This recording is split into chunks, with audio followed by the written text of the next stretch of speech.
من عمل صالحا من ذکر او انثى وهو مؤمن فلنحيينه حیاتا طیبا۔ سورہ نحل آیت نمبر 97 ہے۔ اللہ تعالیٰ اس آیت کے اندر فرماتے ہیں من عمل صالحا من ذکر او انثى، کہ جو شخص نیک عمل کرے چاہے مرد ہو چاہے عورت ہو، وَهُوَ مُؤْمِنٌ، شرط یہ ہے کہ وہ مومن ہو، فَلَنُحْيِيَنَّهُ حَيَاةً طَيِّبَةً، اللہ فرماتے ہیں کہ ہم ضرور بے ضرور اس شخص کی دنیاوی زندگی کو خوشگوار بنا دیں گے۔ آج مسلمانوں کا یہ خیال ہے، یہ تصور بنا ہوا ہے کہ آج ہم جو نیکی کرتے ہیں، نماز پڑھتے ہیں، قرآن پڑھتے ہیں اور صدقہ خیرات کرتے ہیں، رمضان کے روزے رکھتے ہیں، حج کرتے ہیں، تو ایک تصور اور ایک خیال بنا ہوا ہے کہ ہم جو نیکیاں کرتے ہیں یہ نیکی ہمیں فائدہ دے گی قبر کے اندر یا قیامت کے دن حشر کے اندر۔ لیکن اللہ تعالیٰ قرآن میں فرماتے ہیں کہ جو آدمی نیک عمل کرے گا، شرط یہ ہے کہ وہ مومن ہو، تو ہم فَلَنُحْيِيَنَّهُ حَيَاةً طَيِّبَةً، اللہ فرماتے ہیں ہم ضرور ضرور اس کی دنیاوی زندگی کو خوشگوار بنا دیں گے، اس کی دنیاوی زندگی میں رحمتیں برکتیں نازل فرما دیں گے، اس کی دنیاوی زندگی کی پریشانیوں کو تکلیفوں کو ختم فرما دیں گے۔ آپ دیکھیں آج یہ انسان جو دوڑ لگا رہا ہے، اتنی محنت مشقت کر رہا ہے، 24 گھنٹے کام کر رہا ہے، کیوں؟ تاکہ اس کی دنیاوی زندگی اچھی ہو جائے، اس کو دنیا میں عزت مل جائے، اس کو دنیا میں شہرت مل جائے، اس کے کھانے کے لیے اچھا کھانا میسر ہو جائے، اس کا اچھا گھر بن جائے، کار کوٹھی بنگلہ آ جائے۔ آج یہ مسلمان یا دوسرے لوگ جو پورے دن کی دوڑ لگا رہے ہیں، صرف اس لیے لگا رہے ہیں کہ ہماری دنیاوی زندگی اچھی ہو جائے۔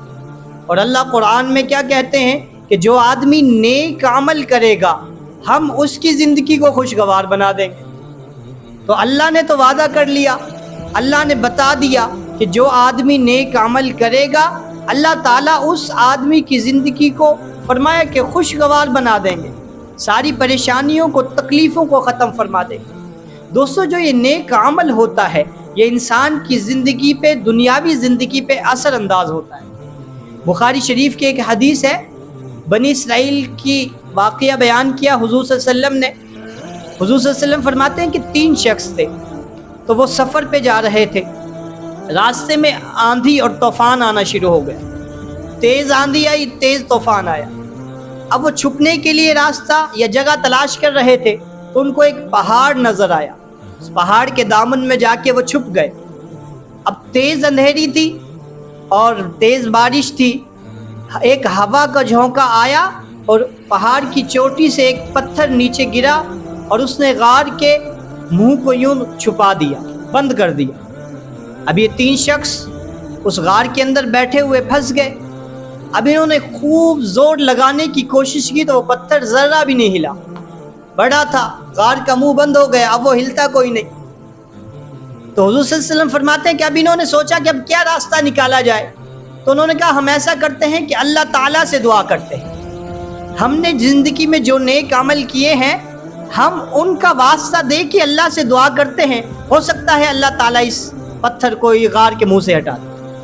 تو اب پہلا شخص، اب وہ اللہ، اس نے دعا کے لیے ہاتھ اٹھائے اور اللہ سے دعا کرتا ہے، کہتا ہے یا اللہ میں ایک چرواہا ہوں، میرے گھر میں بکریاں ہیں، تو ایک دن کیا ہوا کہ میں اپنی بکریوں کو چرانے کے لیے جنگل میں لے گیا، تو وہ دور نکل گئی، مجھے گھر آنے میں دیر ہو گئی، میں گھر پہنچا تو کیا دیکھتا ہوں میرے ماں باپ سو گئے تھے۔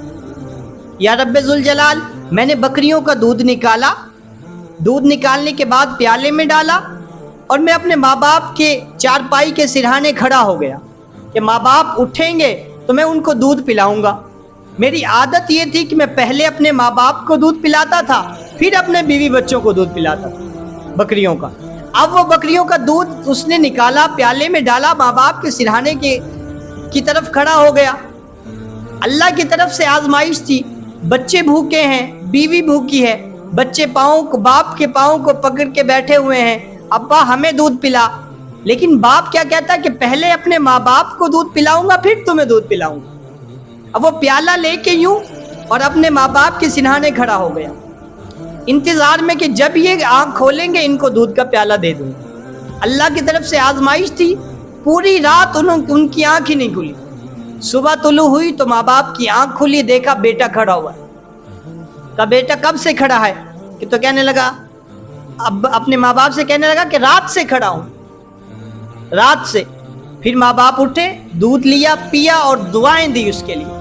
اب یہ شخص کہتا ہے کہ یا اللہ اگر تجھ کو میرا یہ عمل پسند ہے جو میں نے تیری رضا کے لیے کیا تھا، آپ نے اور آپ کے حبیب نے فرمایا تھا کہ ماں باپ کی خدمت کرو گے تو عزتیں ملیں گی، تو میں نے ماں باپ کو مقدم رکھا، بیوی بچوں کو مؤخر کیا. پہلے میں نے اپنے ماں باپ کو دودھ پلایا پھر بیوی بچوں کو دیا. تو یا اللہ میں اگر تجھے یہ میرا عمل پسند ہے تو اس پتھر کو غار کے منہ سے ہٹا. تو جب اس نے یہ دعا کی تو وہ پتھر تھوڑا سا غار کے منہ سے ہٹ گیا، لیکن اتنا نہیں ہٹا تھا کہ وہ باہر نکل سکے. اب دوسرا شخص اس نے ہاتھ اٹھایا، وہ ہاتھ اٹھاتا ہے، کہتا ہے یا اللہ ایک دن میں اپنے چچا کے گھر گیا، میرے پاس اشرفیاں تھی، پیسے تھے، سونے کے دینار تھے. میرے چچا کی بیٹی تھی، جوان بیٹی تھی، میری نیت خراب ہو گئی، میں نے پیسوں کا لالچ دیا، وہ مان بھی گئی. جب میں بدکاری کرنے لگا تو اس نے کہا کہ تو اللہ سے نہیں ڈرتا، تو یہ حرام طریقہ کیوں استعمال کرتا ہے، تو حلال طریقہ استعمال کر، یعنی مجھ سے نکاح کر لے. تو یہ کہتا ہے کہ میں نے اسی وقت اس گناہ سے توبہ کر لی اور میں واپس آ گیا. یا اللہ میں نے صرف تیرے ڈر میں، تیرے خوف میں اس گناہ سے توبہ کی تھی. یا اللہ اگر تجھ کو یہ میرا عمل پسند ہے تو اس پتھر کو غار کے منہ سے ہٹا دے. تو اب وہ پتھر تھوڑا اور ہٹ گیا. اب تیسرا شخص اس نے دعا کے لیے ہاتھ اٹھائے. اب وہ کہتا ہے یا اللہ میں نے کچھ کام کروایا اپنے گھر میں، کچھ مزدور میرے گھر میں آئے، انہوں نے کام کیا، تو میں نے تمام مزدوروں کی مزدوری دے دی تھی. ایک مزدور پہلے چلا گیا تھا، اس کی مزدوری نہیں دی. میں نے اس کی مزدوری سے ایک بکری لی، اللہ نے اس میں یا اللہ آپ نے اس میں برکت ڈالی، وہ بکریوں کا ریوڑ بن گیا. میں نے ایک گائے لی، اس میں برکت ہوئی، ریوڑ بن گیا. میں نے ایک اونٹنی لی، اس میں برکت ہوئی، ریوڑ بن گیا. کافی عرصے کے بعد وہ شخص دوبارہ آیا اور کہنے لگا کہ میں نے بہت سال پہلے تیرے ہاں کام کیا تھا، مجھے اس کی مزدوری دے. تو میں نے اس شخص کہا کہ یہ جو گائے، بکری اور اونٹ کا ریوڑ ہے یہ تیرا ہے، لے کے چلا جا. وہ شخص ہنسنے لگا اور کہنے لگا مجھ سے مذاق کیوں کرتے ہو؟ تو میں نے اس کو کہا کہ جو تو نے اس وقت مزدوری کی تھی، میں نے اس مزدوری کے پیسوں سے ایک بکری خریدی، اللہ نے برکت دی، ایک گائے خریدی، اللہ نے برکت دی، ایک اونٹنی خریدی، اللہ نے برکت دی. تو میں نے وہ سارا ریوڑ اس شخص کو دے دیا، سارا دے دیا. تو یا اللہ اب میں نے یہ دیانت داری کا جو کام کیا یہ صرف آپ کی رضا کے لیے کیا. یا اللہ اگر تجھ کو یہ عمل پسند ہے تو آپ اس پتھر کو غار کے منہ سے ہٹا دیجیے. اس تیسرے آدمی نے یوں ہاتھ اپنے چہرے پہ پھیرے، اللہ تعالیٰ نے اسی وقت اس پتھر کو غار کے منہ سے ہٹا دیا. تو دوستو یہ حدیث، یہ واقعہ ہمیں بتاتا ہے کہ انسان جو دنیاوی زندگی میں نیک عمل کرتا ہے یہ اس انسان کو دنیا کی زندگی میں فائدہ دیتے ہیں. اس لیے تو اللہ نے فرمایا من عمل صالحا من ذکر او انثى وهو مؤمن، اللہ فرماتا ہے جو آدمی نیک عمل کرے اور وہ مومن ہو، فلنحيينه حیاتا طیبہ، ہم ضرور ضرور دنیاوی زندگی میں اس نیک عمل کی برکت سے اس کی دنیاوی زندگی کو اللہ خوشگوار بنا دے. اس لیے کسی نے کہا تھا عمل سے زندگی بنتی ہے، جنت بھی جہنم بھی، یہ خاکی اپنی فطرت میں نہ نوری ہے نہ ناری ہے. اللہ سے دعا ہے کہ اللہ عمل